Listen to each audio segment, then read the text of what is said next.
Los reservistas se han orinado en la orden del ministro de Defensa que abra y van a seguir orinándose en esa orden. Deben ser fusilados sin contemplación. El poder total para el etnocacerismo y para el nacionalismo en esta colonia llamada Republiqueta Perú. Desafiante, provocador, radical, extremista. Este es el discurso que ha pregonado Antauro Humala por calles y plazas en los últimos años. Antauro, el más vehemente y radical de los Humala, inició el movimiento etnocacerista, llevando a la práctica un antiguo proyecto familiar, cuya finalidad es que por la razón o por la fuerza, un Humala llegue al poder. Los Humala, con el comandante Ollanta a la cabeza, se hicieron conocidos en octubre del año 2000, tras protagonizar un levantamiento contra el gobierno de Alberto Fujimori y la cúpula militar que lo sostenía. Si tocan a Ollanta, reserva se levanta. Si tocan a Ollanta, reserva se levanta. El 29 de octubre de 2000, el comandante del ejército Ollanta Humala se declaró en rebeldía en la localidad de Locumba, en Tacna. Seguido por 49 soldados y su hermano, el mayor en retiro, Antauro Humala, este puñado de hombres enrumbaron hacia la serranía en un acto que concitó la atención y la simpatía de muchos a su paso. ¡Jefe,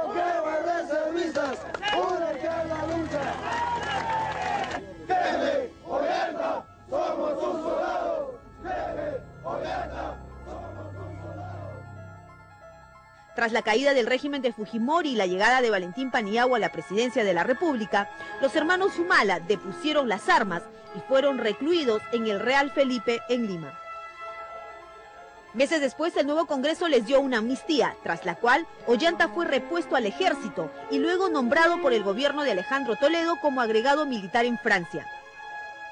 Pero los Humala no se quedaron de brazos cruzados y su inquietud política siguió avanzando cada vez más.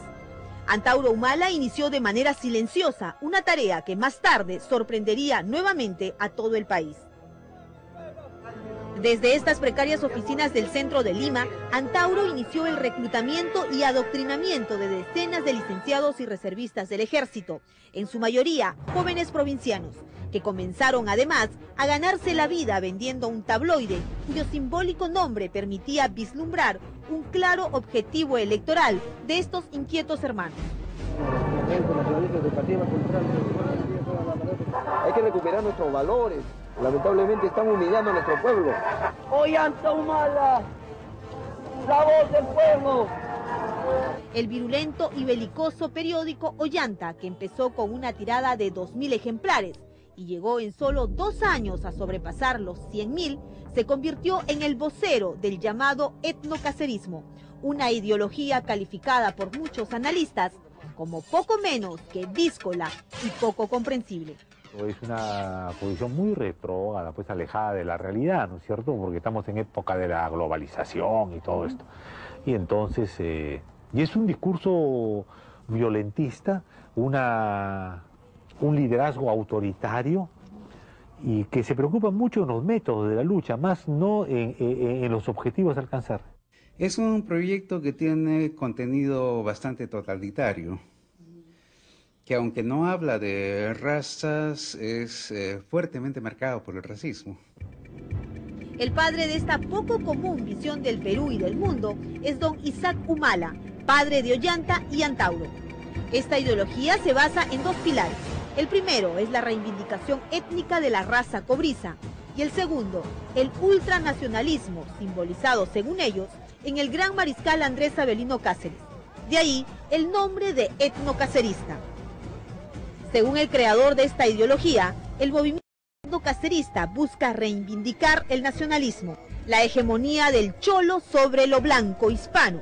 En esta visión autárquica y racista, el problema del Perú solo lo puede resolver la raza cobriza. Porque los blancos en el Perú no pasan del 3%, nunca han pasado del 3%. Entonces ese 3% se cree peruano, siendo extranjeros. Acá el problema del Perú es el problema del blanco, y vuelta que darle.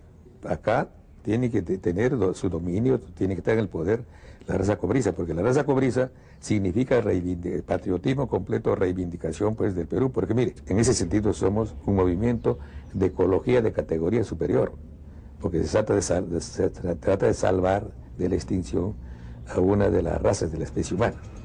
Y así define el patriarca de los Humala el estandarte de su agrupación ultranacionalista. Políticamente nosotros queremos que se polarice, ¿no? Los etnonacionalistas, los nacionalistas ultramontanos fundamentalistas de un lado y los otros los globalistas, los universalistas, los que han entregado al Perú, siguen entregando al extranjero, a los chilenos, a quien sea. Pero los Humala no solo llaman la atención por su controvertida ideología y sus actos públicos. La historia de sus nombres es un asunto aparte.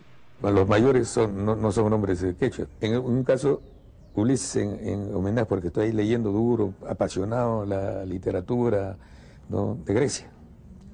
Pero después he pasado ya a la literatura y a la investigación de la Unión Soviética, el socialismo. Entonces, Ivoska es arbolito en ruso. Después viene ya ganó Manco Cápac, porque ya lo he estudiado yo a Garcilaso, todas esas cosas, los cronistas. Entonces Ollanta es en honor al general Ollanta, que es legendario, ¿no es cierto? Antauro es a la tecnología, a Chakutay, que estudió geología en Moscú, ¿no? Después Cusijoyo, que está haciendo el trabajo nuestro, pero está haciendo en el campo de la ciencia. Y la última es Imazuma. Otro punto fundamental del ideario etnocacerista es la recuperación a través de las armas de los territorios perdidos por el Perú. Para ello, proponen cuadruplicar la población de nuestro país a 108 millones de habitantes y convertirla así en una potencia militar.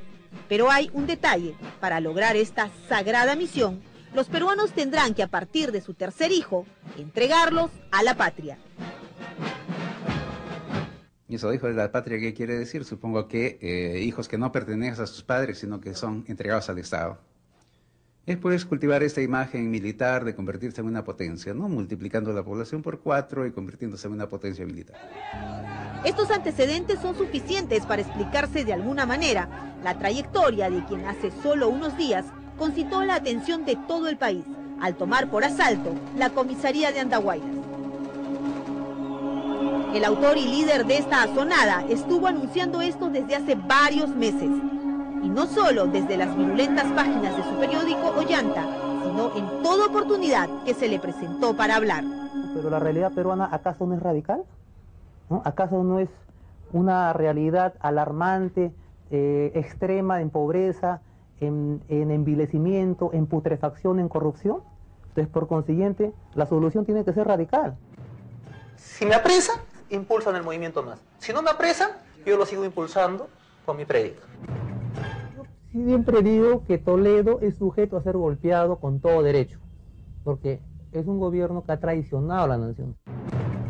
Yo quiero las 120 curules, la presidencia, los 14 ministerios, la comandancia de todas las Fuerzas Armadas, el comando de todos los batallones del Perú, el comando de todas las cancillerías. Quiero el poder total para el etnocacerismo y para el nacionalismo en esta colonia llamada Republiqueta Perú. Es lo que quiero.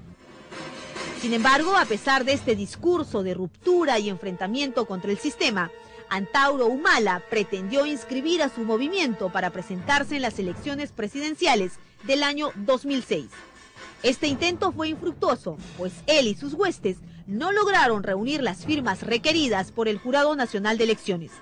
Por supuesto, los Humala encontraron justificación a esta falta de apoyo popular. Hemos llegado a 97.000 firmas, nos falta pues como 40.000, ¿no?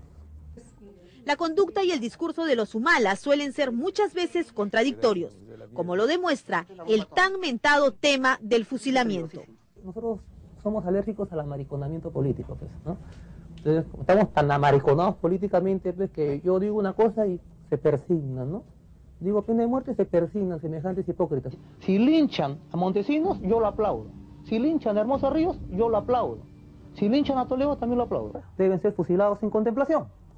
Y por eso yo digo, lo que cuesta fusilar, a un par de generales y un par de almirantes, y en 3 días tenemos un ejército totalmente operativo y en condiciones de recuperar Arica. Pero resulta que estas radicales declaraciones eran solo parte del marketing político del etnocacerismo, como nos lo reveló el creador de la ideología humalista. Ha soliviantado, nos ha dado mucha publicidad. No es que nosotros necesitamos publicidad, no tenemos plata. No podemos pagar un avisaje. Para mí es muy interesante porque nos ha dado cabida, nos ha hecho famosos y ahora. Y mucha gente también nos dice, ahora esos son más fusiles, que fusilen. Se trata pues de un proyecto díscolo, virulento y difícil de digerir para muchos, pero que en el contexto de crisis política, económica e institucional por la que atraviesa el país, podría llegar a tener una aceptación difícil de predecir.